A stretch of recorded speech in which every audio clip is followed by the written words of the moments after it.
Nunca pensé que ser una madre generosa me convertiría en la mujer más pobre de la colonia, mientras que mi propio hijo se volvía millonario con mi dinero. Esa contradicción me mantuvo despierta durante meses, hasta que decidí hacer algo al respecto. Me llamo Carmen Esperanza Morales. Tengo 65 años. Y durante toda mi vida creí que dar todo por los hijos era lo correcto. ¡Qué equivocada estaba! Hoy, mientras escribo estas líneas en mi pequeño cuarto de azotea en la colonia Doctores, puedo decir que aprendí que el amor de madre también debe tener límites, y que a veces la justicia llega cuando una ya no la espera. Esta historia que voy a contarles cambió mi vida para siempre. Es una historia de traición familiar, pero también de cómo una mujer mayor puede recuperar su dignidad cuando todo parece perdido. Si me acompañan hasta el final, les prometo que van a entender por qué nunca debemos regalar nuestra seguridad, sin importar cuánto amemos a nuestros hijos. Antes de seguir adelante, quiero pedirles un favorcito. Si esta historia les está llamando la atención, por favor dense un segundito para darle like a este video. Sé que parece poquito, pero cada like nos ayuda muchísimo a que más personas puedan escuchar estas historias reales que necesitan ser contadas. También suscríbanse al canal y activen la campanita para que no se pierdan ninguna de nuestras historias. Y por favor, déjenme un comentario contándome de qué ciudad o país me están escuchando. Me encanta saber que tenemos una comunidad tan bonita por toda América Latina. Su apoyo es lo que hace posible que sigamos compartiendo estas experiencias que pueden ayudar a otras mujeres. Muchas gracias de corazón por estar aquí conmigo. Mi historia comienza en 1958, cuando nací en una familia humilde de la Ciudad de México. Papá trabajaba como mecánico en un taller cerca de la estación del Metro Valderas, y mamá se dedicaba al hogar y a cuidarnos a mis 3 hermanos y a mí. Vivíamos en una casita de 2 recámaras en la colonia Doctores, que en esos tiempos todavía conservaba ese aire de barrio tranquilo, antes de que el crecimiento de la ciudad la convirtiera en lo que es ahora. Crecí en una época donde las mujeres teníamos pocas opciones. Se esperaba que nos casáramos jóvenes, tuviéramos hijos y nos dedicáramos al hogar. Yo no fui la excepción. A los 19 años conocí a Roberto Sandoval en una fiesta del Día de la Independencia en 1977. Él tenía 23 y trabajaba como empleado en una tienda de abarrotes. Era un hombre trabajador, de esos que se levantaba antes del amanecer y llegaba a casa cuando ya había oscurecido. Nos casamos en 1978, en una ceremonia sencilla en la parroquia de San Pablo. La recepción fue en casa de mis papás, con mole hecho por mi mamá y mis tías, música de mariachi que consiguió un primo, y la alegría de toda la familia. Roberto y yo alquilamos un departamento pequeño en la misma colonia Doctores, a 3 cuadras de donde había crecido. Era un lugar modesto, sala-comedor, una recámara, cocina integral y un baño. Pero para nosotros era perfecto. Los primeros años fueron hermosos. Roberto era cariñoso y responsable. Yo trabajaba medio tiempo en una papelería mientras él iba ascendiendo en la tienda. En 1981 llegó nuestro primer hijo, Miguel, y 3 años después, en 1984, nació Esteban. Miguel salió igualito a su papá. Serio, responsable, estudioso. Desde pequeño mostró que tenía la cabeza bien puesta. Esteban, en cambio, era mi consentido. Nació con una sonrisa que derretía corazones y una labia que le funcionaba para todo. La vida nos sonreía en esos años. Roberto logró poner su propia tienda de abarrotes en 1986 y poco a poco fuimos ahorrando para comprar nuestra propia casa. Yo dejé de trabajar para dedicarme completamente a los niños y al negocio, ayudando a Roberto con las cuentas y atendiendo cuando él tenía que salir por mercancía. En 1989, cuando los niños tenían 8 y 5 años respectivamente, logramos dar el enganche para una casita de 2 plantas en la misma colonia. Era pequeña pero nuestra. 2 recámaras arriba, sala, comedor y cocina abajo, y un pequeño patio donde puse macetas con geranios y albahaca. Recuerdo que el día que nos entregaron las llaves, Roberto me cargó para cruzar la puerta, como si fuéramos recién casados. Los niños corrieron por toda la casa gritando de emoción. Los años 90 fueron de estabilidad y crecimiento. La tienda iba bien, los niños crecían sanos, y nosotros como pareja estábamos unidos. Miguel siempre fue el hijo ejemplar. Sacaba puros 10 en la escuela, ayudaba en la tienda sin que le pidiéramos, y tenía esa seriedad que lo hacía parecer mayor de lo que era. Esteban, por el contrario, era pura travesura. No es que fuera malo, pero siempre encontraba la forma de zafarse de sus responsabilidades con su carisma.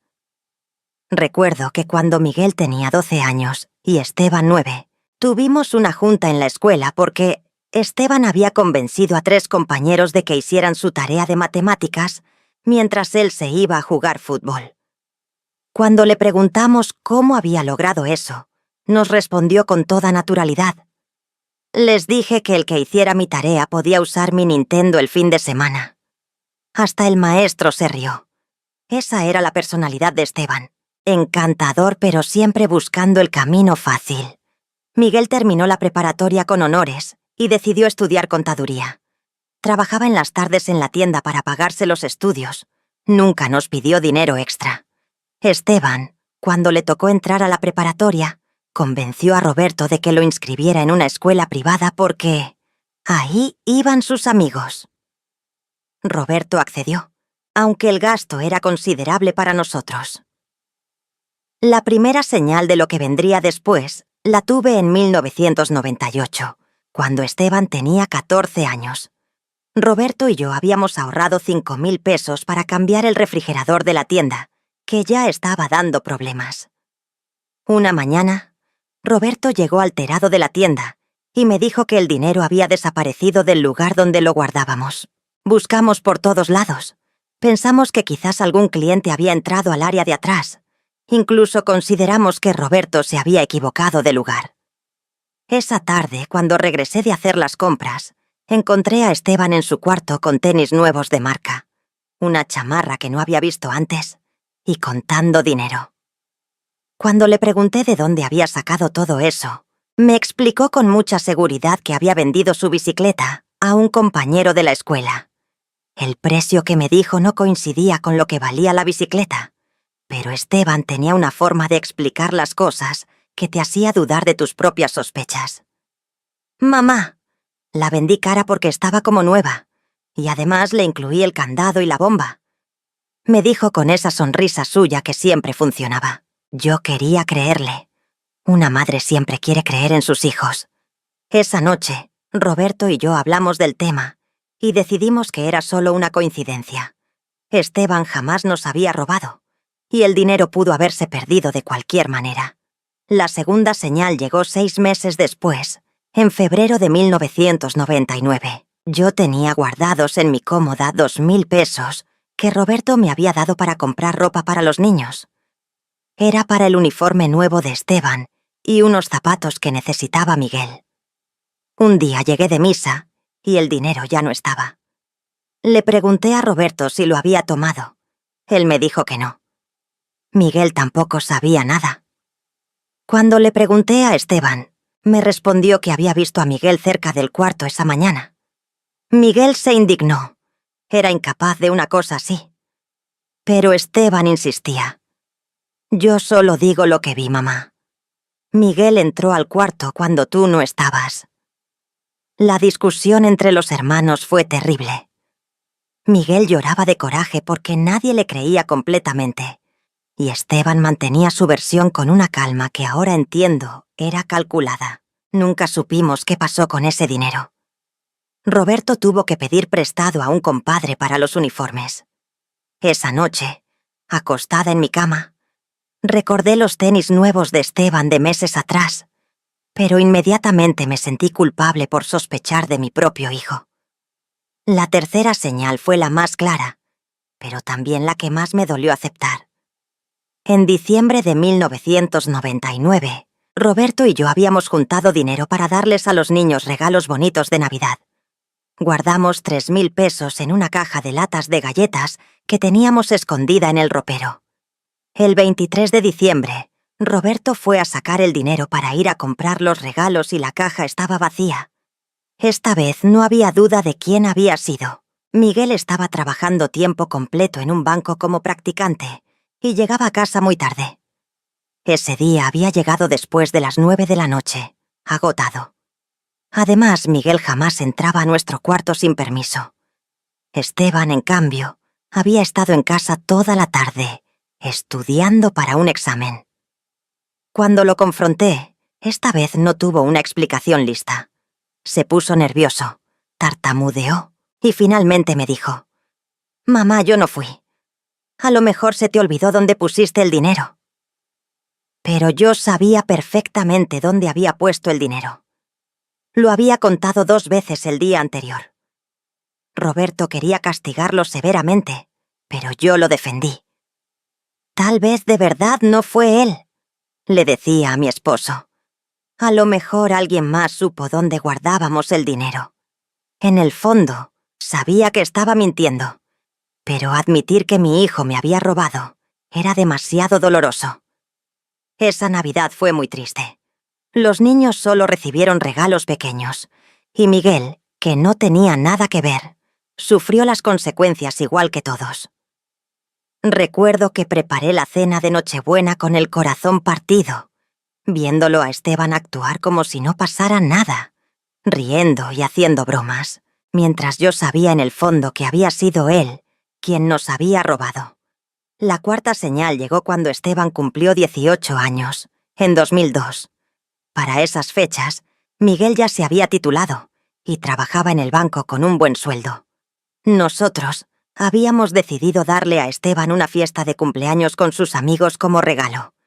Habíamos ahorrado para rentar un salón pequeño, contratar un DJ y dar de cenar a unas 30 personas. 3 días antes de la fiesta, Esteban llegó a casa muy emocionado y nos dijo que ya no quería el salón, que prefería que le diéramos el dinero en efectivo para invertirlo en algo productivo. Nos explicó que unos amigos le habían propuesto un negocio de venta de discos piratas que era súper redituable. Roberto y yo nos opusimos al principio, pero Esteban insistió. «Papá, mamá, ya tengo 18 años. Confíen en mí. Con este dinero puedo hacer mucho más que una fiesta que dura una noche». Finalmente cedimos. Le dimos los 8.000 pesos que habíamos juntado para su fiesta. Nunca volvimos a saber de ese dinero ni del supuesto negocio. Cuando le preguntábamos cómo iba la venta de discos, siempre tenía una excusa. «Estamos esperando el producto. Se complicó el proveedor. Le estoy buscando el local perfecto». 2 meses después, me enteré por una vecina que había visto a Esteban en Plaza Universidad, comprando ropa de marca y invitando cervezas a un grupo de muchachas. Cuando lo confronté, me dijo que había sido dinero que le había prestado un amigo.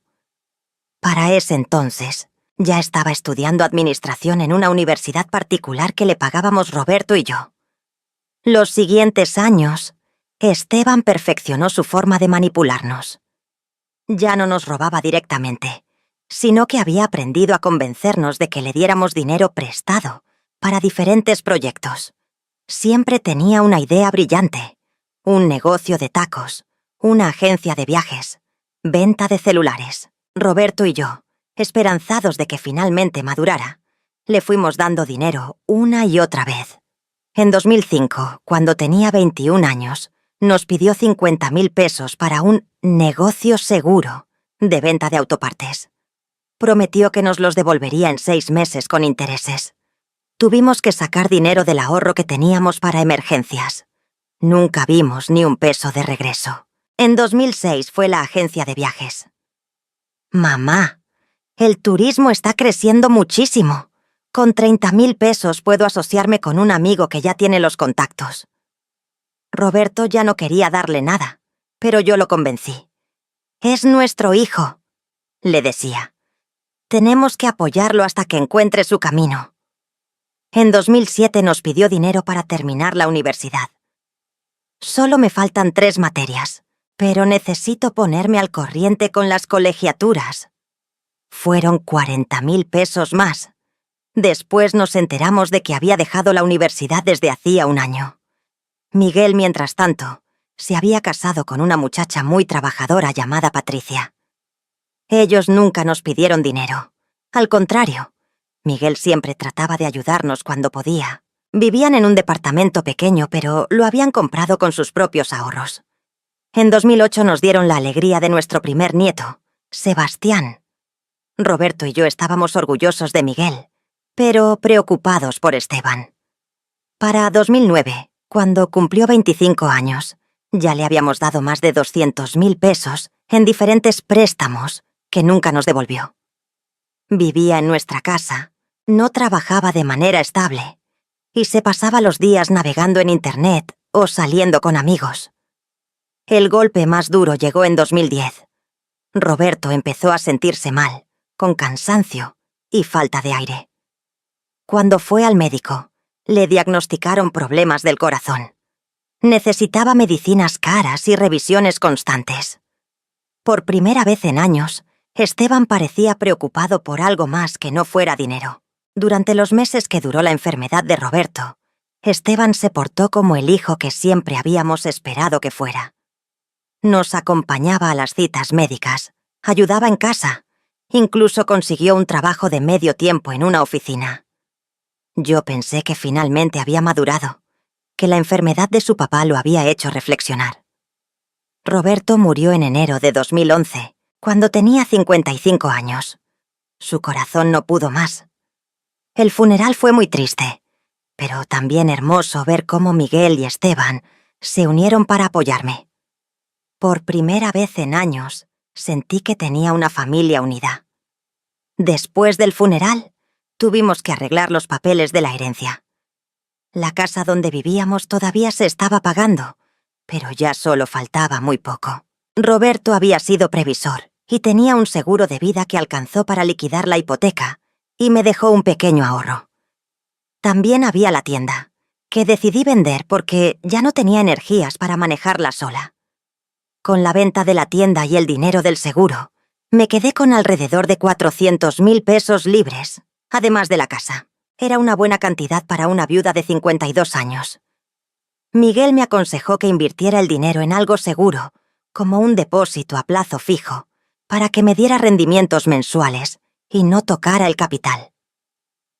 Esteban tenía otras ideas. Una noche de febrero de 2011, un mes después del funeral, Esteban se sentó conmigo en la mesa de la cocina.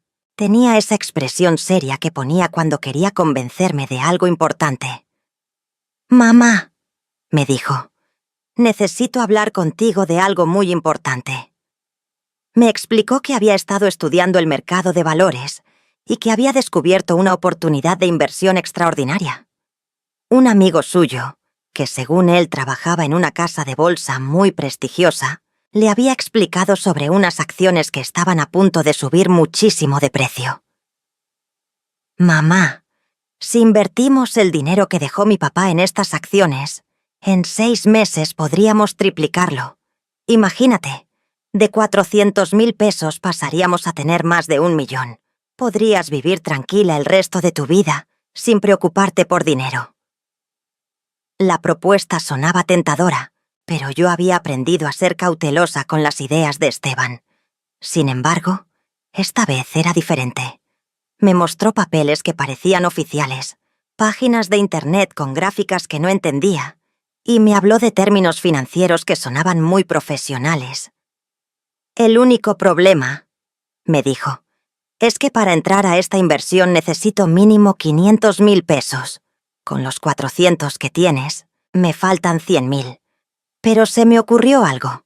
Si vendes la casa y metes todo ese dinero, serían como 700.000 pesos. Imagínate el rendimiento que tendríamos». Me quedé helada. Vender la casa significaba quedarme sin techo. Esteban rápidamente me tranquilizó. «Mamá, solo serían 6 meses. En cuanto tengamos las ganancias, te compro una casa más grande y más bonita. Además, mientras tanto, puedes quedarte aquí en la casa, yo me hago cargo de la renta». Durante semanas me presionó con la idea. Me traía recortes de periódicos sobre gente que se había hecho millonaria invirtiendo en la bolsa. Me mostraba videos de YouTube de expertos financieros. Y constantemente me recordaba que era una oportunidad única que no podía desperdiciar. Miguel se opuso rotundamente cuando se enteró. «Mamá, eso suena a estafa. Esteban no sabe nada de inversiones y nadie puede garantizar que el dinero se va a triplicar». Pero Esteban contraatacaba. «Miguel solo está celoso porque él no tuvo esta oportunidad. Además, él ya tiene su casa y su trabajo, porque no quiere que tú tengas la oportunidad de ser rica». La presión fue constante durante marzo y abril. Esteban me hablaba todos los días sobre la inversión. Me decía que su amigo de la casa de bolsa lo estaba presionando porque la oportunidad se iba a cerrar pronto. «Mamá, esto no va a durar para siempre. Cada día que esperamos, estamos perdiendo dinero». Finalmente, en mayo de 2011, cedí. El argumento que me convenció fue cuando Esteban me dijo: «Mamá, tú siempre has trabajado duro y nunca has tenido la oportunidad de ser rica. Papá hubiera querido que tuvieras seguridad económica. Esta es tu oportunidad de ser independiente para siempre». Vendí la casa por 550.000 pesos. Sumados con los 400.000 que ya tenía, fueron 950.000 pesos. Le di todo el dinero a Esteban en efectivo, en fajos de billetes de 500 que él contó 3 veces delante de mí. Ese mismo día me mudé a un cuarto de azotea en un edificio de la colonia obrera que Esteban había encontrado. «Es temporal, mamá. Solo hasta que tengamos las ganancias», me repitió. El cuarto costaba 3.000 pesos al mes. Tenía baño propio, pero compartía la cocina con otros inquilinos. Era muy diferente a mi casita, pero Esteban me aseguró que pronto estaríamos celebrando en una casa mucho mejor. Los primeros días en el cuarto de azotea fueron difíciles, pero yo estaba emocionada pensando en el futuro. Esteban me visitaba frecuentemente y me daba reportes sobre cómo iba la inversión. «Las acciones están subiendo poquito a poco, mamá. Mi amigo dice que vamos muy bien». Me mostraba números en su celular que yo no entendía, pero que, según él, indicaban que todo iba perfectamente. En junio, un mes después de la inversión, Esteban llegó muy contento a visitarme. «Mamá, tengo buenas noticias. La inversión ya subió 20%. En 5 meses más vamos a estar millonarios». Me dio 3.000 pesos en efectivo para mis gastos del mes y me dijo que ya no me preocupara por la renta, que él la pagaría directamente. Sin embargo, había algo que me llamaba la atención. Esteban se veía diferente. Traía ropa nueva, zapatos caros y un reloj que brillaba mucho. Cuando le pregunté sobre eso, me explicó que su amigo de la casa de bolsa le había dado trabajo como asesor junior y que estaba ganando muy bien. En julio llegó con un carro nuevo. Era un Tsuru último modelo, de color rojo brillante. «Mamá, era necesario para el trabajo. Tengo que visitar clientes y dar buena imagen». El carro costaba más de 150.000 pesos nuevos. Cuando le pregunté cómo lo había pagado, me dijo que había sido un préstamo de la empresa. Agosto fue el mes que empecé a sospechar, realmente. Esteban ya no venía a visitarme tan seguido, y cuando venía, siempre traía excusas sobre por qué no podíamos sacar dinero de la inversión todavía. «El mercado está un poco volátil, mamá. Mi amigo dice que es mejor esperar un poco más para sacar mejores ganancias». Además, había cambiado físicamente. Estaba más moreno, como si hubiera tomado mucho sol, y una vez lo escuché hablando por teléfono sobre la playa de Cancún. Cuando le pregunté si había viajado, me dijo que había sido un viaje de trabajo de un solo día. En septiembre la situación empeoró. Esteban no me visitó en todo el mes. Cuando lo llamaba, siempre tenía excusas. Estaba en juntas importantes. Tenía que viajar por trabajo. Estaba muy ocupado con la inversión. Yo empezaba a quedarme sin dinero para comer. Los 3.000 pesos que me daba mensualmente ya no llegaban, y él no contestaba mis llamadas cuando le pedía más. Una tarde de octubre, mientras esperaba el camión en la parada, escuché a dos señoras hablando sobre sus hijos. Una le decía a la otra: «Mi hijo subió unas fotos en Facebook de sus vacaciones en Acapulco. Se ve que se la está pasando muy bien». La palabra Facebook me quedó grabada. Yo había escuchado que era una página donde la gente subía fotos, pero nunca la había usado. Esa noche le pedí a Sebastián, mi nieto de 3 años, que me enseñara a usar la computadora cuando fui a visitar a Miguel. Bueno, Miguel fue quien realmente me explicó qué era Facebook y cómo funcionaba. Le pedí que buscara a Esteban. Lo que vi ese día me cambió la vida para siempre. La página de Facebook de Esteban era como un catálogo de lujo. Había fotos de él en restaurantes caros, en playas paradisíacas, en antros exclusivos. Traía ropa de marcas que yo sabía que costaban miles de pesos cada prenda.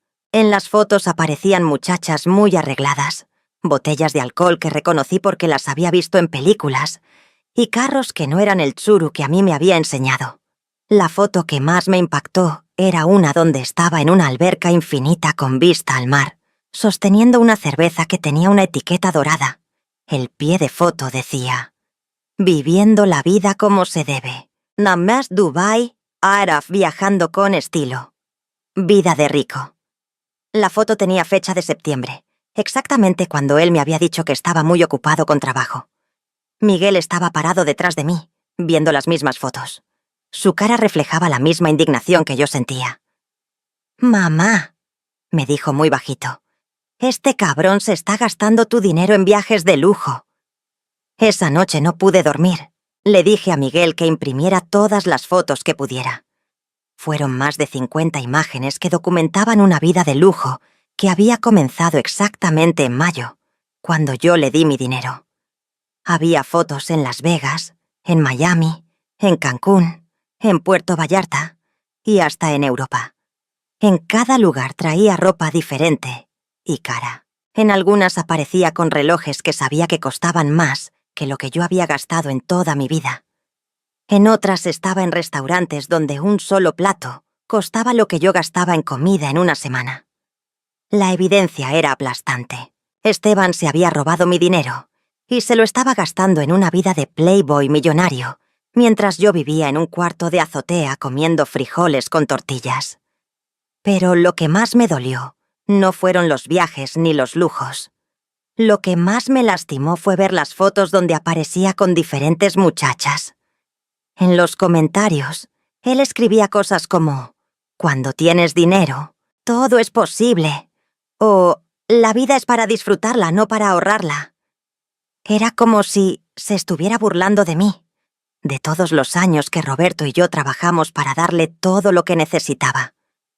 La rabia que sentí esa noche era diferente a cualquier cosa que hubiera experimentado antes. No era solo coraje por el dinero. Era dolor por la traición, humillación por haber sido tan tonta, pero también algo nuevo, una determinación férrea de hacer justicia. Al día siguiente busqué a Esteban por todos lados.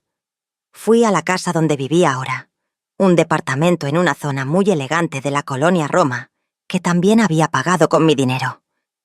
El portero me dijo que había salido de viaje y no regresaría hasta dentro de 2 semanas. Esperé esas 2 semanas como un volcán esperando hacer erupción. Durante ese tiempo, Miguel y yo investigamos más. Descubrimos que nunca había trabajado en ninguna casa de bolsa, que el amigo del que me había hablado no existía y que no había ninguna inversión en acciones. Todo había sido una mentira elaborada para robarme el dinero que Roberto había trabajado tanto para dejarme. También descubrimos algo más. Por ley, en México existe algo llamado acción de ingratitud, que permite revocar donaciones cuando el beneficiario actúa de manera malagradecida hacia quien le dio el dinero. Miguel había consultado con un abogado conocido suyo y le había explicado que aunque Esteban no firmó ningún papel, se podía demostrar que yo le había dado el dinero voluntariamente y que él lo había usado de manera contraria a lo que me había prometido. ¿Pero ustedes saben qué fue lo que me dio la fuerza final para actuar? Fue una foto que Miguel encontró mientras seguía revisando el Facebook de Esteban. Era una imagen donde él estaba en un restaurante muy elegante, con una muchacha rubia. En la mesa había botellas de vino que costaban miles de pesos, y él tenía puesto un traje que reconocí porque había visto uno igual en una tienda departamental, con precio de 30,000 pesos. El pie de foto decía: «Cuando tu mamá es tan ingenua que te regala toda su herencia para invertirla. Algunos nacimos para ser ricos y otros para trabajar». Mama incrédula, puna dinero fácil, war vive la vida. Esas palabras fueron como una puñalada. No solo se había robado mi dinero, sino que se estaba burlando públicamente de mí. Me estaba llamando ingenua e incrédula enfrente de todas sus amistades. En ese momento supe que tenía que actuar, no solo por justicia, sino por dignidad. Si me están acompañando hasta aquí en esta historia y sienten la misma indignación que yo sentí, por favor ayúdenme a llegar a más personas dándole like a este video. Cada like nos ayuda muchísimo a crecer y a que más mujeres puedan escuchar estas historias que necesitan ser contadas. Quiero que sepan que lo que viene después fue la parte más difícil, pero también la más satisfactoria de toda mi vida.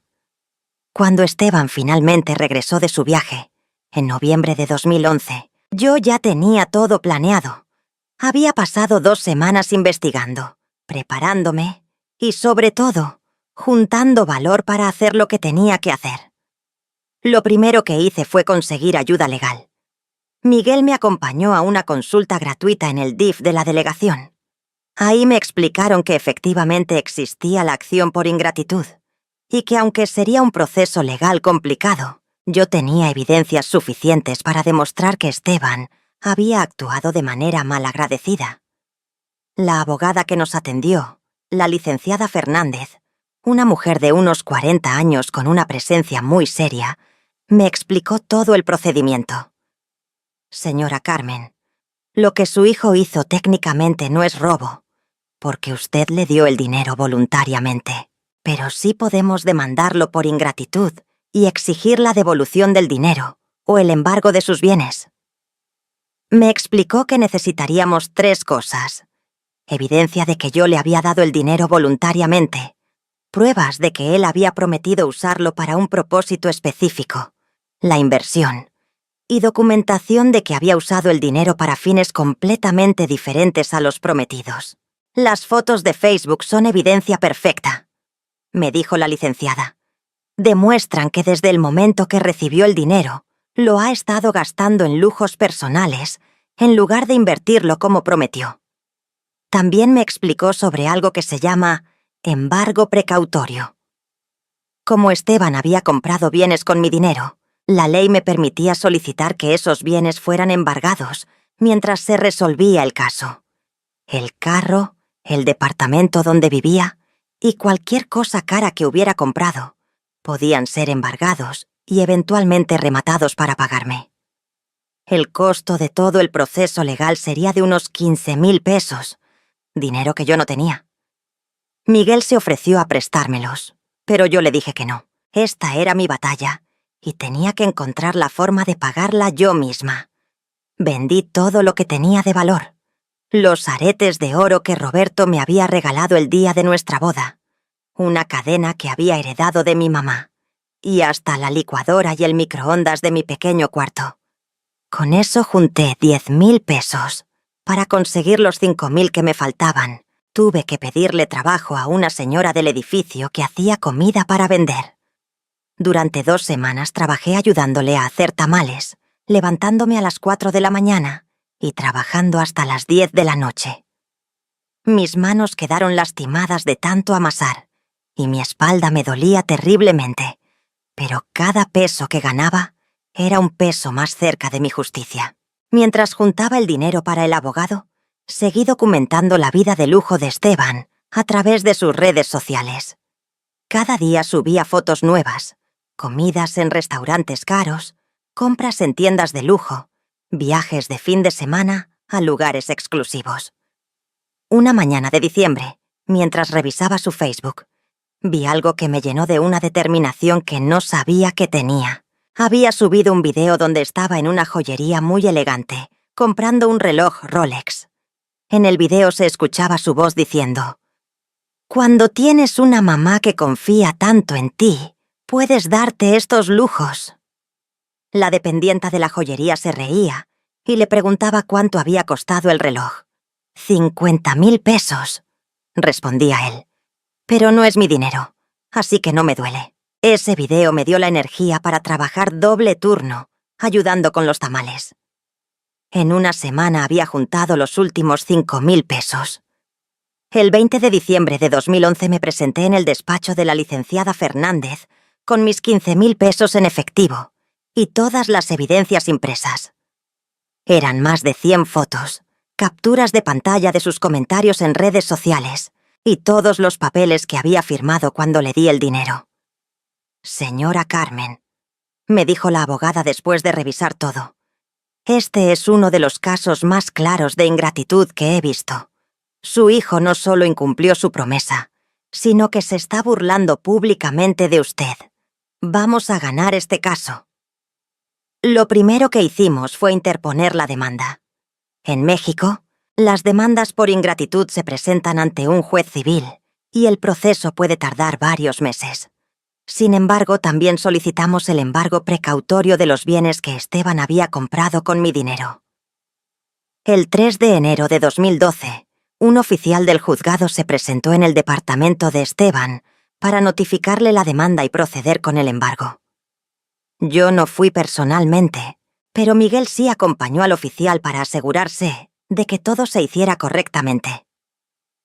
Miguel me contó después que Esteban se puso furioso cuando vio la demanda. Gritaba que yo estaba loca, que él nunca me había robado nada y que el dinero había sido un regalo. Pero cuando el oficial le mostró las fotos de Facebook y los comentarios que había hecho, no tuvo nada más que decir. Ese día embargaron el carro rojo, 2 televisiones de pantalla plana, un equipo de sonido carísimo y toda la ropa de marca que tenía en su closet. También congelaron su cuenta de banco, aunque después descubrimos que no tenía dinero ahí porque se lo había gastado todo. El embargo fue como un bálsamo para mi alma herida. No era la solución completa, pero era el primer paso de mi justicia. Esa noche dormí mejor de lo que había dormido en meses. Sin embargo, mi estrategia apenas estaba comenzando. El embargo era solo el primer movimiento. Tenía un plan mucho más elaborado para recuperar mi dinero y mi dignidad. Durante las siguientes semanas, mientras esperábamos que avanzara el proceso legal, yo seguí investigando las finanzas de Esteban. Con ayuda de Miguel, quien tenía contactos en el sector financiero, descubrimos que había pedido créditos en varias tiendas departamentales, usando como aval el departamento donde vivía. También nos enteramos de que había estado presumiendo su éxito financiero entre sus amigos y conocidos. Varios de ellos le habían prestado dinero pensando que él tenía una empresa exitosa. En total, debía más de 200.000 pesos a diferentes personas. Esto me dio una idea brillante. Si Esteban había usado mi dinero para crear una imagen falsa de éxito, esa misma imagen falsa sería su perdición. Empecé a contactar a todas las personas que aparecían en sus fotos de Facebook. A algunas las conocía porque habían sido sus amigos desde la preparatoria. A otras las busqué a través de sus perfiles en redes sociales. Una por una, les fui contando la verdad sobre de dónde venía el dinero que Esteban había estado gastando. La reacción fue inmediata y devastadora para él. Sus amigos empezaron a confrontarlo, exigiéndole el dinero que les debía. Las muchachas con las que había estado saliendo se enteraron de que era un mantenido que vivía del dinero de su mamá. Los restaurantes y antros donde había presumido que era un empresario exitoso se enteraron de que era un estafador. En cuestión de 2 semanas, Esteban pasó de ser el playboy de moda a ser el hazmerreír de su círculo social. Las mismas personas que aparecían en sus fotos, riéndose y brindando con él, ahora lo bloqueaban de sus redes sociales y se negaban a contestar sus llamadas. Pero la parte más inteligente de mi plan todavía estaba por venir. Durante mi investigación, había descubierto algo muy interesante. Esteban había puesto el departamento donde vivía como garantía para un préstamo de 300,000 pesos en un banco. Según la escritura, si no pagaba las mensualidades, el banco podía quedarse con el departamento. Con la ayuda de la licenciada Fernández, presenté toda esta información ante el juez y solicité que el departamento fuera incluido en el embargo. El argumento era simple. Esteban había comprado el departamento con mi dinero y ahora lo estaba usando para conseguir más préstamos que no podía pagar. Si el banco se quedaba con el departamento, yo perdería para siempre la posibilidad de recuperar mi dinero. El juez aceptó nuestra solicitud y ordenó el embargo del departamento. Esto significaba que Esteban no podía venderlo, rentarlo o usarlo como garantía para más préstamos hasta que se resolviera nuestro caso. Cuando Esteban se enteró del embargo del departamento, finalmente decidió hablar conmigo. Me llamó por teléfono una noche de febrero, después de 2 meses de no saber nada de él. «Mamá», me dijo con una voz que trataba de sonar tierna, «necesitamos hablar». Creo que todo esto se malentendió. Le dije que estaba dispuesta a verlo, pero solo en presencia de mi abogada y en una oficina neutral. No iba a reunirme con él a solas después de todo lo que había hecho. La cita se programó para el 14 de febrero de 2012, día de San Valentín. La ironía no se me pasó por alto. El día del amor, yo estaría cara a cara con el hijo que me había traicionado de la manera más cruel posible. El encuentro con Esteban fue en la oficina de la licenciada Fernández. Yo llegué acompañada de Miguel y Esteban llegó solo. No se veía para nada como el hombre exitoso y arrogante de las fotos de Facebook. Traía ropa sencilla, se veía desvelado y tenía una expresión de derrota que nunca le había visto. Durante la primera hora, Esteban trató de manipularme con la misma labia de siempre. Me pidió perdón. Me dijo que todo había sido un malentendido, que él realmente había tratado de invertir el dinero, pero que las cosas habían salido mal. Cuando le mostramos las fotos de sus viajes y lujos, cambió la estrategia y dijo que esos gastos habían sido inversiones en imagen para conseguir clientes. La licenciada Fernández no le creyó ni una palabra. Le puso enfrente toda la evidencia. Los videos donde él mismo admitía que estaba gastando el dinero de su mamá. Los comentarios burlándose de mí. La cronología perfecta que mostraba cómo había empezado a gastar en lujos inmediatamente después de recibir mi dinero. «Señor Esteban», le dijo la abogada, «usted ha cometido un fraude contra su propia madre. Puede resolver esto de manera amigable devolviendo el dinero, o podemos llegar hasta las últimas consecuencias en los tribunales». Fue entonces cuando Esteban mostró su verdadera cara. Se puso furioso y empezó a gritarme que yo era una vieja ridícula, que no entendía cómo funcionaba el mundo moderno. Me dijo que él merecía tener una vida mejor que la vida miserable que Roberto y yo habíamos llevado. Y lo peor de todo, me culpó a mí de su comportamiento, diciendo que yo lo había malcriado y que ahora tenía que aguantarse las consecuencias. Ese momento fue revelador para mí. Vi claramente que el hijo que yo había criado y protegido ya no existía, si es que alguna vez había existido realmente. Frente a mí estaba un hombre egoísta, manipulador y cruel, que no tenía ningún respeto por mí ni por todo lo que Roberto y yo habíamos sacrificado por él. Miguel, que hasta ese momento se había mantenido callado, se levantó de la silla y le gritó: «Basta, Esteban, ya estuvo bueno de que maltrates a mi mamá. Devuelve el dinero y déjanos en paz». La reunión terminó sin ningún acuerdo. Esteban salió de la oficina azotando la puerta y gritando que él no me debía nada, porque el dinero había sido un regalo. Esa noche, Miguel y yo cenamos en un pequeño restaurante cerca del despacho de la abogada. Mientras comíamos, Miguel me dijo algo que me marcó profundamente. «Mamá, yo sé que es tu hijo y que lo amas, pero tienes que entender que Esteban es un sociópata. No siente remordimiento, No tiene conciencia y nunca va a cambiar. La única forma de lidiar con alguien así es con la ley. Tenía razón. Durante años yo había tratado de excusar su comportamiento, de encontrar justificaciones para sus actos, de creer que algún día cambiaría. Pero esa tarde había visto la verdad. Esteban era exactamente lo que sus acciones mostraban que era. A partir de ese momento, mi estrategia cambió. Ya no era solo recuperar mi dinero, era asegurarme de que Esteban enfrentara todas las consecuencias de sus actos. Lo primero que hice fue ampliar la demanda. Además de la acción por ingratitud, agregamos cargos por fraude y por daño moral.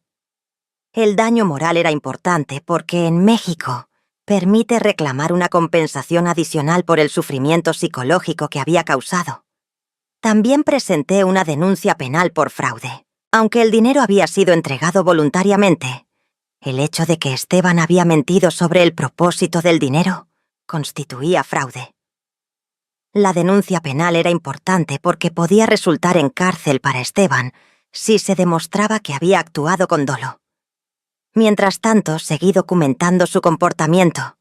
Después de nuestro encuentro en la oficina de la abogada, Esteban había regresado a las redes sociales con una actitud aún más desafiante. Subía fotos haciendo gestos obscenos, escribía comentarios despectivos sobre las madres que no entienden a sus hijos exitosos, e incluso había subido un video donde decía textualmente: «Mi vieja se está portando muy loca, pero ya se le va a pasar». Al final, las madres siempre perdonan. Cada uno de estos posts era evidencia adicional para nuestro caso.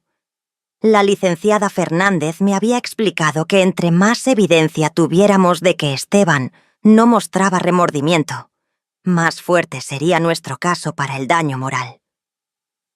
En marzo de 2012 recibimos una noticia inesperada.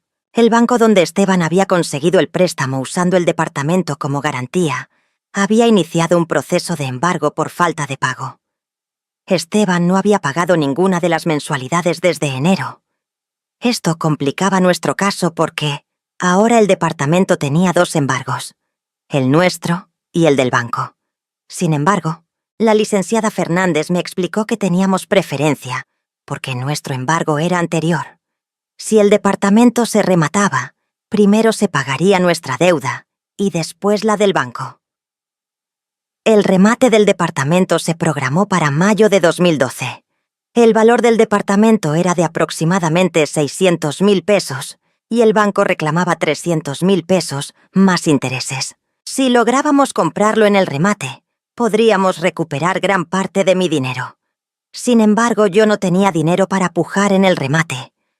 Ahí fue donde Miguel demostró una vez más su calidad humana. Me propuso que él pidiera un préstamo en su banco para comprar el departamento en el remate, y después lo venderíamos para pagarle a él y recuperar mi dinero. El plan tenía un riesgo. Si había otros compradores en el remate, el precio podía subir más allá de lo que Miguel podía pagar. Pero era nuestra mejor oportunidad de recuperar una parte significativa de mi dinero. Durante abril y mayo, preparamos todo para el remate. Miguel consiguió la preautorización del préstamo por 500,000 pesos. Yo investigué el verdadero valor del departamento y descubrí que en esa zona se vendían departamentos similares por hasta 700,000 pesos. Así que incluso si pagábamos 500,000, podríamos venderlo después con una pequeña ganancia. La semana antes del remate, Esteban hizo un último intento de detener el proceso. Me llamó llorando, diciéndome que había aprendido la lección y que me iba a devolver el dinero poco a poco. Me prometió que conseguiría trabajo y que me pagaría 5,000 pesos mensuales hasta completar todo lo que me debía. Por un momento mi corazón de madre se ablandó. 5,000 pesos mensuales significarían 16 años de pagos para completar los 800,000 pesos que calculábamos había gastado. Pero también significaría que Esteban reconocía su error y estaba dispuesto a hacer las cosas bien. Miguel y la licenciada Fernández me aconsejaron que no aceptara. «Mamá», me dijo Miguel, «Esteban ya te engañó una vez.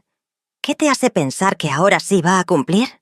Además, 5.000 pesos mensuales no son suficientes ni siquiera para cubrir la inflación. La abogada fue aún más directa.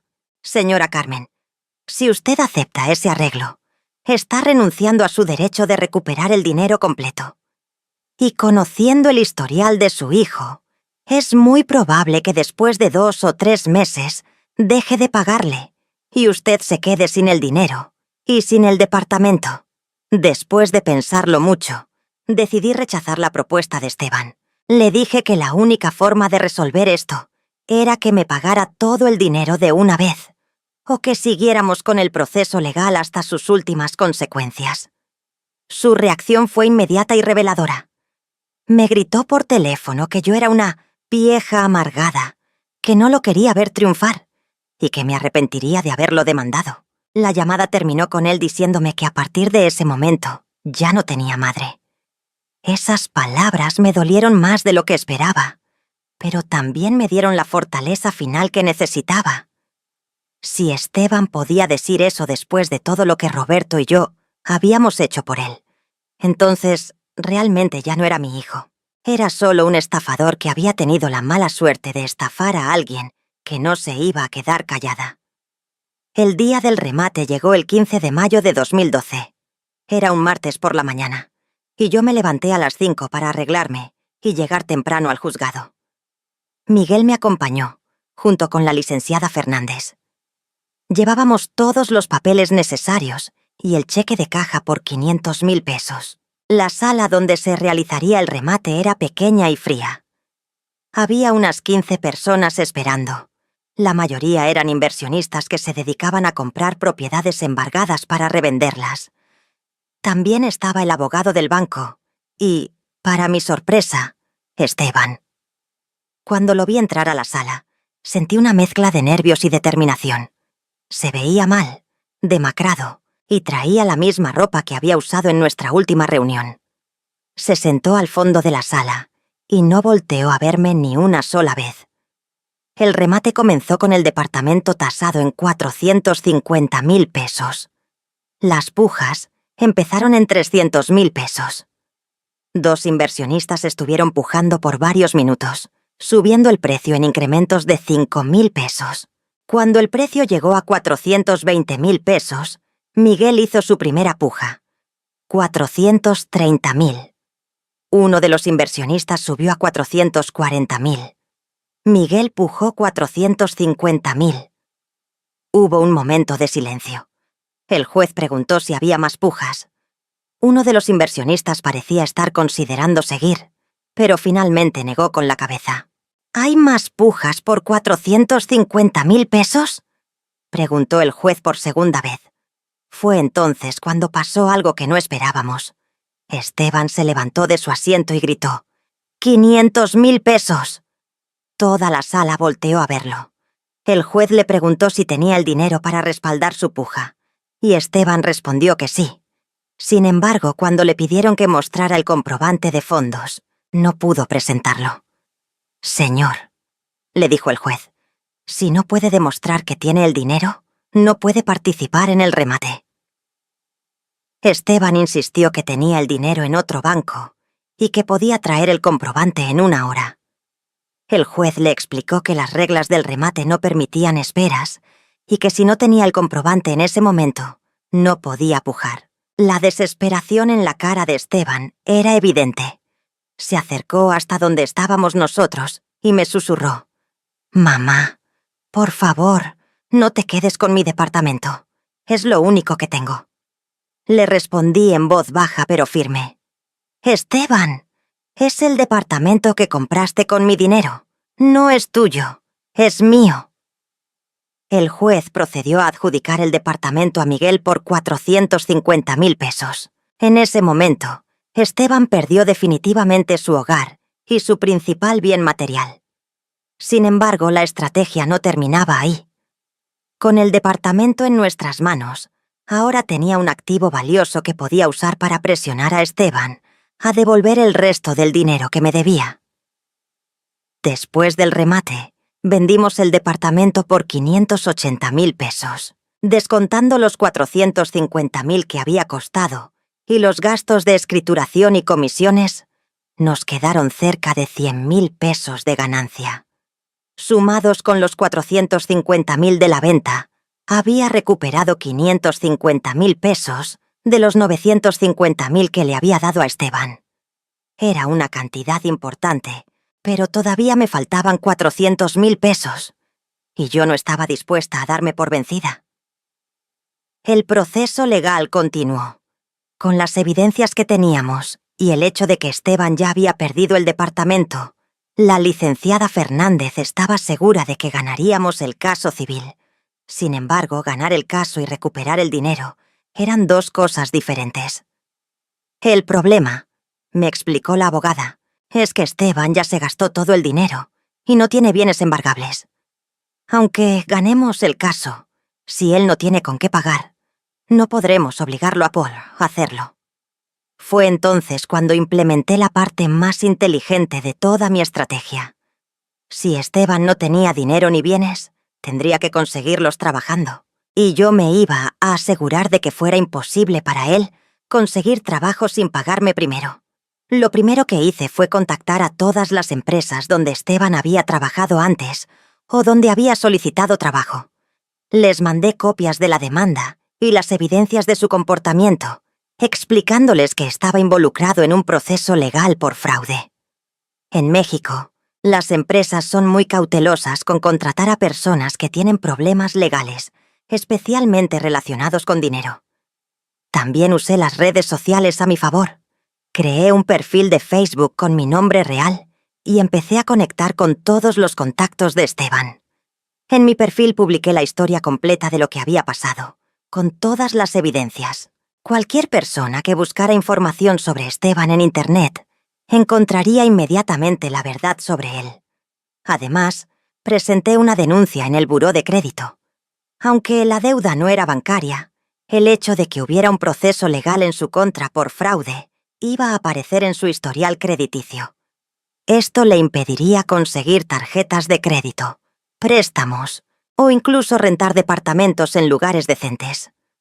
La estrategia funcionó mejor de lo esperado. En los siguientes meses, Esteban no logró conseguir trabajo en ningún lugar. Cada vez que llegaba a la segunda entrevista en alguna empresa, desaparecía misteriosamente de la consideración. Las pocas veces que conseguía trabajos informales, duraba muy poco porque alguien siempre terminaba encontrando información sobre él en Internet. Para septiembre de 2012, Esteban había tocado fondo. Se había tenido que mudar al cuarto de un amigo porque no tenía dinero ni para rentar un lugar. Se veía terrible. Había bajado de peso. Tenía ojeras profundas. Y según Miguel, que ocasionalmente recibía noticias de él a través de conocidos, estaba desesperado. Fue entonces cuando Esteban intentó una última jugada desesperada. Contrató a un abogado para demandarme por daños a su reputación. Su argumento era que yo había arruinado su imagen profesional al contar públicamente lo que había pasado entre nosotros. Cuando la licenciada Fernández me contó sobre esta nueva demanda, nos reímos juntas. Es la estrategia típica de los estafadores, me explicó. Cuando ya no pueden negar los hechos, tratan de convertirse en víctimas. La contrademanda de Esteban no prosperó. El juez determinó que yo tenía derecho a contar mi historia y a presentar evidencias en mi defensa, especialmente considerando que todo lo que había dicho sobre él estaba respaldado por evidencias documentales. Pero lo más importante de esta nueva demanda era que confirmaba que mi estrategia de presión estaba funcionando. Esteban estaba lo suficientemente desesperado como para gastar dinero que no tenía en un abogado, tratando de detener las consecuencias de sus propios actos. En octubre de 2012, recibí la llamada que había estado esperando. Era Esteban, y por primera vez en todo el proceso, su voz sonaba genuinamente derrotada. «Mamá», me dijo, «necesito hablar contigo. Estoy dispuesto a llegar a un acuerdo». Esta vez accedí a reunirme con él, pero nuevamente en presencia de la licenciada Fernández. La reunión se programó para el 2 de noviembre, Día de Muertos. La fecha era simbólica para mí. Ese día enterraríamos definitivamente la relación tóxica que había tenido con Esteban y comenzaríamos una nueva etapa. En esta segunda reunión, Esteban era una persona completamente diferente. No había arrogancia, no había manipulación, no había excusas. Se veía genuinamente avergonzado y derrotado. «Mamá», me dijo, «sé que te defraudé, sé que no tengo perdón, pero te voy a devolver todo el dinero, hasta el último peso». Su propuesta era la siguiente. Había conseguido un trabajo en una empresa de construcción en Monterrey. El sueldo era de 12,000 pesos mensuales. Se comprometía a mandarme 8,000 pesos cada mes, hasta completar los 400,000 pesos que aún me debía. El trabajo incluía casa y comida, así que solo necesitaba 4,000 pesos mensuales para gastos personales. «Van a ser 50 meses», me dijo. «Poco más de 4 años. Pero te voy a pagar cada mes, sin falta. Y si me despiden o dejo de trabajar, te firmo un pagaré por todo lo que me falte para que puedas embargarme lo que tenga». La propuesta era mucho mejor que los 5,000 pesos mensuales que me había ofrecido antes del remate. 8,000 pesos mensuales significaban que recuperaría mi dinero en un plazo razonable, y el pagaré me daba seguridad legal. Sin embargo, yo había aprendido a no confiar en las promesas de Esteban.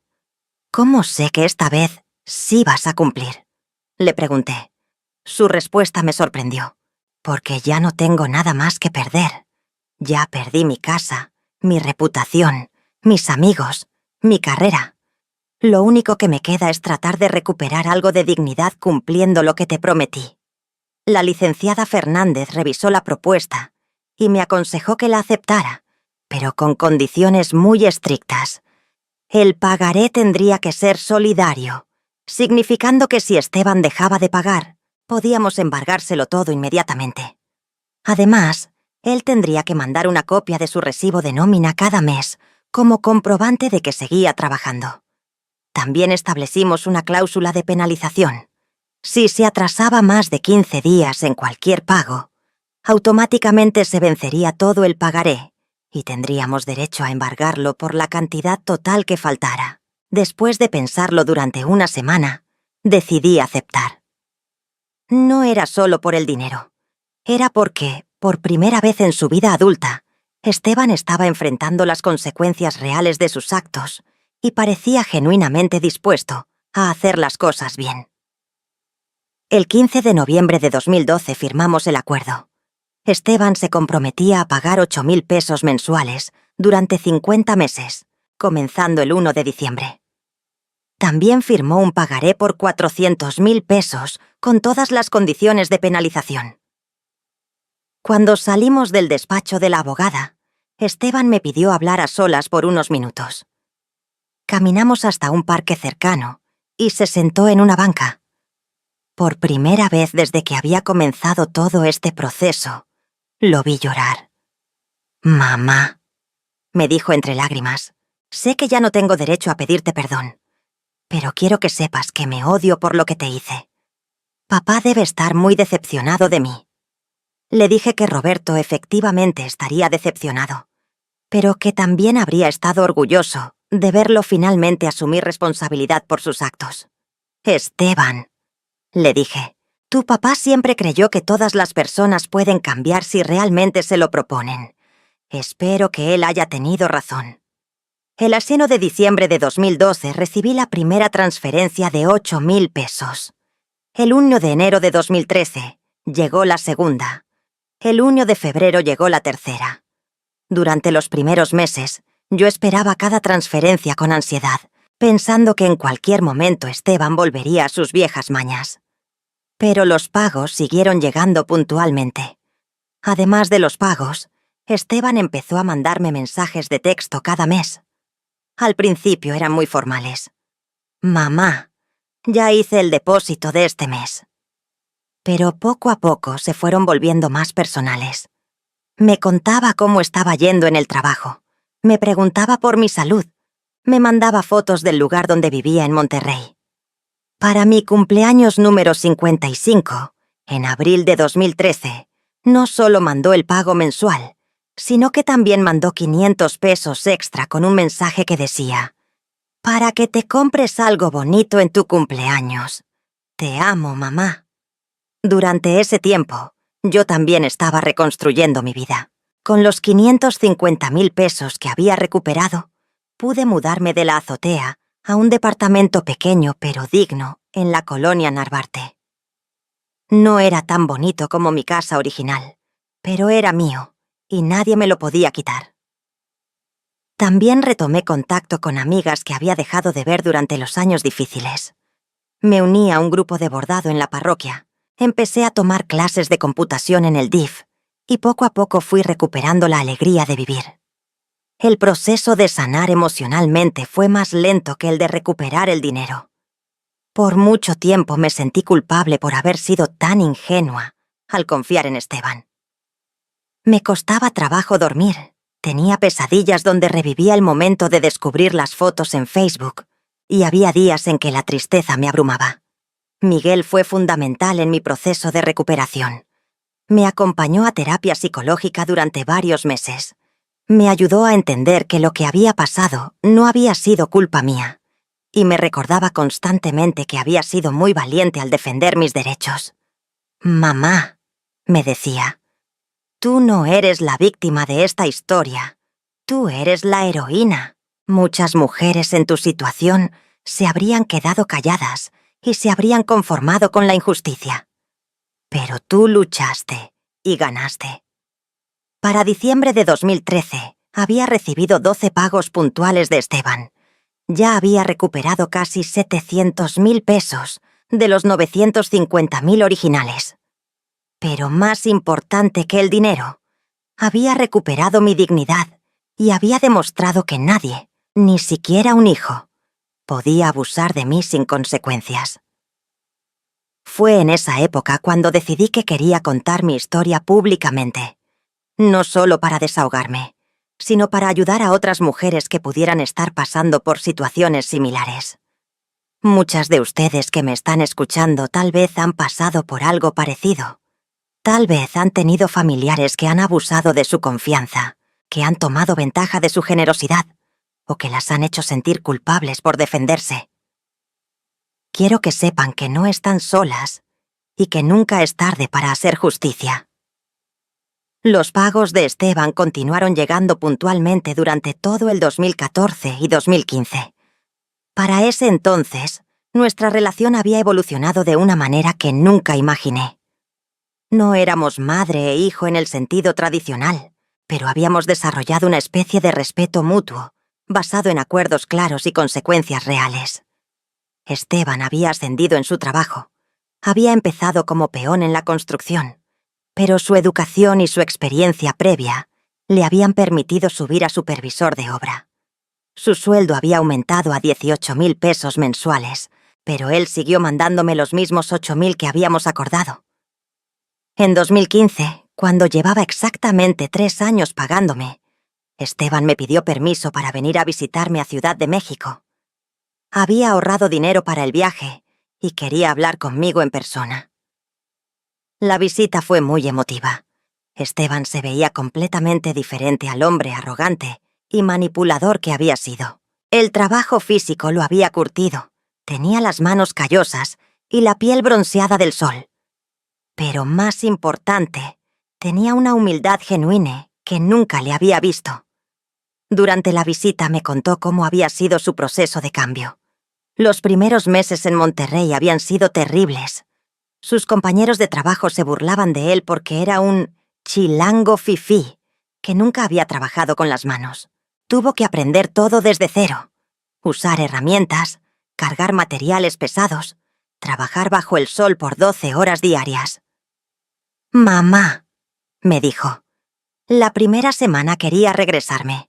Me dolía todo el cuerpo, no sabía hacer nada bien, y mis compañeros me hacían sentir como un inútil. Pero entonces recordé por qué estaba ahí. Recordé lo que te había hecho. Y me dije que tenía que aguantar». Me contó también sobre su jefe, un ingeniero de Monterrey llamado Rodolfo, que se había convertido en una especie de mentor para él. Don Rodolfo me dijo algo que me marcó mucho. «Mijo, Los errores del pasado no se borran, pero se pueden compensar con acciones del presente. Y eso es lo que he tratado de hacer. Durante esa visita, Esteban también me propuso algo que me sorprendió. Quería acelerar los pagos para terminar de pagarme más rápido. He estado ahorrando parte de mi sueldo, me explicó. Y también don Rodolfo me va a dar un bono por el buen trabajo que he hecho. Puedo mandarte 15.000 pesos mensuales en lugar de 8.000. Al principio me resistí. El acuerdo original había funcionado bien, y yo no quería crear presiones adicionales para él. Pero Esteban insistió. Mamá, quiero terminar de pagarte lo antes posible. No porque sea una carga, sino porque quiero cerrar ese capítulo completamente y empezar una relación nueva contigo. Después de mucho pensarlo, accedí a modificar el acuerdo. En lugar de 50 meses con pagos de 8.000 pesos, serían 28 meses con pagos de 15.000 pesos. Esto significaba que terminaría de pagarme en agosto de 2016. Los pagos aumentados llegaron puntualmente. Para entonces, yo ya había establecido una rutina con el dinero que recibía de él. Apartaba 5.000 pesos cada mes para mis gastos personales, y los otros 10.000 los invertía en un fondo de ahorro que me recomendó Miguel. Quería asegurarme de que cuando Esteban terminara de pagarme, yo tuviera un colchón financiero para mi vejez. En mayo de 2016, 3 meses antes de que terminara de pagarme, Esteban me habló para contarme una noticia importante. Había conocido a una muchacha en Monterrey, una maestra de primaria llamada Sandra, y se iban a casar. Es una mujer muy diferente a las que conocía antes, me explicó. Es sencilla, trabajadora, y sabe toda mi historia. Le conté todo lo que te hice, y ella me dijo que lo importante no es lo que hice en el pasado, sino lo que estoy haciendo para corregirlo. Me invitó a la boda, que sería en agosto, justo después de que me terminara de pagar. Al principio dudé si ir. Habían pasado 5 años desde que comenzó todo este proceso, y aunque nuestra relación había mejorado mucho, todavía había dolor en mi corazón. Miguel me aconsejó que fuera. «Mamá», me dijo, «Esteban ha cumplido su parte del trato durante casi 4 años. Se ha portado como un hombre honorable durante todo este tiempo. Creo que merece la oportunidad de tener tu bendición para empezar una vida nueva». El último pago llegó el 1 de agosto de 2016. Con ese depósito, Esteban había completado exactamente 400.000 pesos en pagos mensuales. Sumados con los 550.000 que había recuperado de la venta del departamento, había logrado recuperar 950.000 pesos. Exactamente la cantidad que le había dado originalmente. Pero lo más importante no era el dinero, era el hecho de que tanto Esteban como yo habíamos aprendido lecciones valiosas sobre responsabilidad, consecuencias, perdón y dignidad. La boda se celebró el 15 de agosto de 2016 en Monterrey.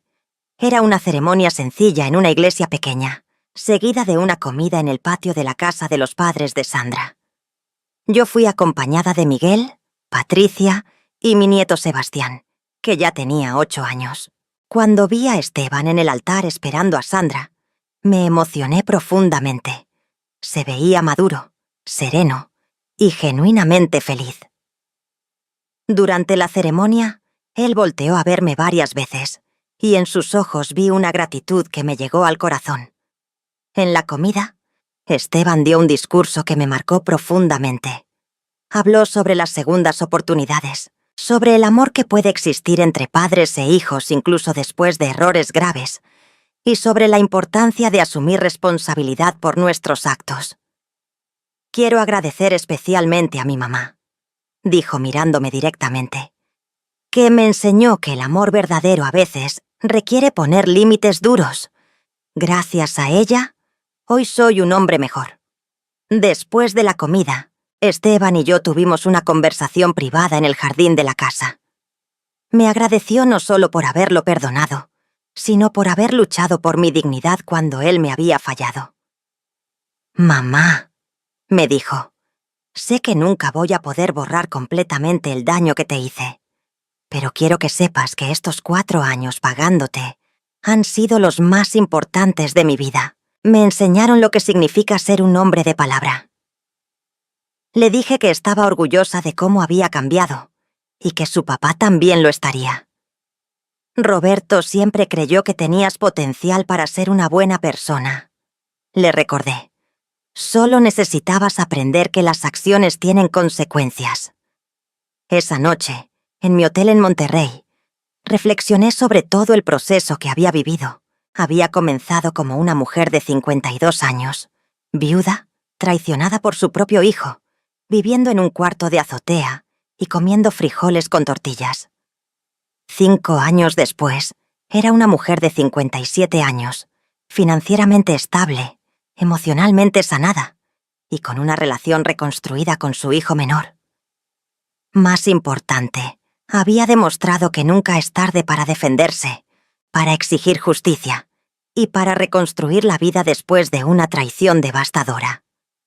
Hoy, mientras les cuento esta historia desde mi departamento en la colonia Narvarte, han pasado 8 años desde que comenzó todo.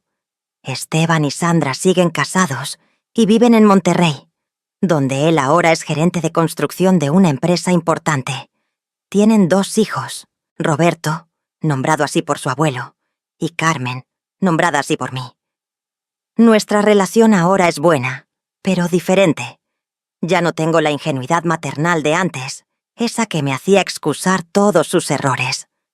Ahora nuestra relación está basada en respeto mutuo, límites claros y consecuencias reales. Es una relación más sana para ambos. Esteban me visita 2 veces al año con su familia, y yo voy a Monterrey en Navidad. Sus hijos me conocen como Abuela Carmen, y para ellos soy simplemente una abuela normal que los consiente y los quiere. Ellos no saben la historia completa de lo que pasó entre su papá y yo, y está bien así. Esa es una lección que aprenderán cuando sean mayores. He usado mi experiencia para ayudar a otras mujeres. Formo parte de un grupo de apoyo en el DIF donde ayudamos a mujeres mayores que han sido víctimas de abuso financiero por parte de familiares. Es más común de lo que la gente cree, y la mayoría de las veces las víctimas se quedan calladas por vergüenza o por miedo. Mi mensaje para esas mujeres, y para todas ustedes que me están escuchando, es simple.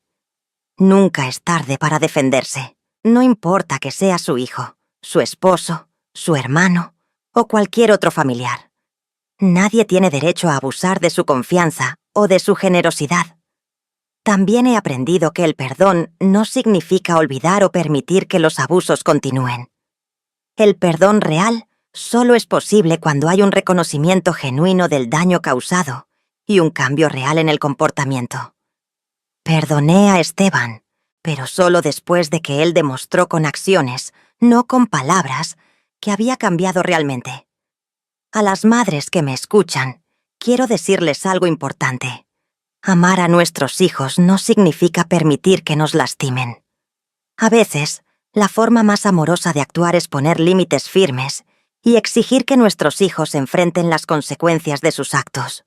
Malcriar no es amor, es negligencia emocional. Si están pasando por una situación similar, quiero que sepan que la justicia es posible. No será fácil, no será rápido, y probablemente será doloroso. Pero su dignidad vale la pena, su seguridad financiera vale la pena, su paz mental vale la pena.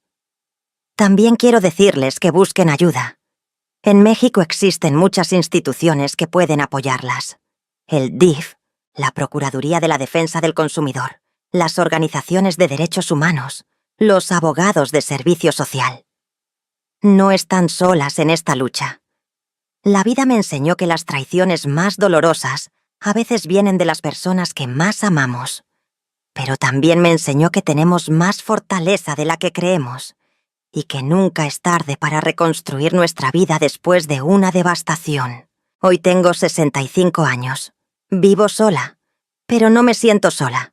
Tengo mi pequeño departamento, mis amigas del grupo de bordado, mis clases de computación y mis nietos que me visitan. Tengo ahorros suficientes para vivir con dignidad y tengo la tranquilidad de saber que me defendí cuando fue necesario. Nunca pensé que a los 52 años tendría que convertirme en detective, abogada y luchadora de mi propia justicia. Pero la vida a veces nos pone pruebas que no esperamos, y la única opción es enfrentarlas con valor. Si mi historia les sirvió, si les dio fuerza, o si simplemente les hizo sentir que no están solas en sus luchas, por favor compártanla.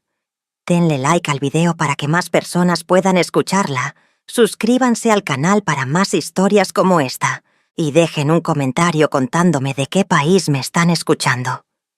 Recuerden siempre, nunca es tarde para defender su dignidad.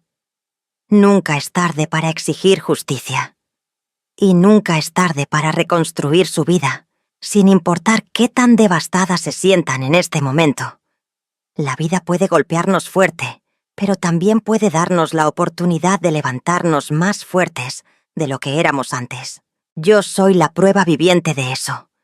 Gracias por acompañarme en esta historia. Que Dios las bendiga a todas. Y recuerden, ustedes valen mucho y merecen ser tratadas con respeto y dignidad siempre. Hasta la próxima. Con cariño, su amiga Carmen.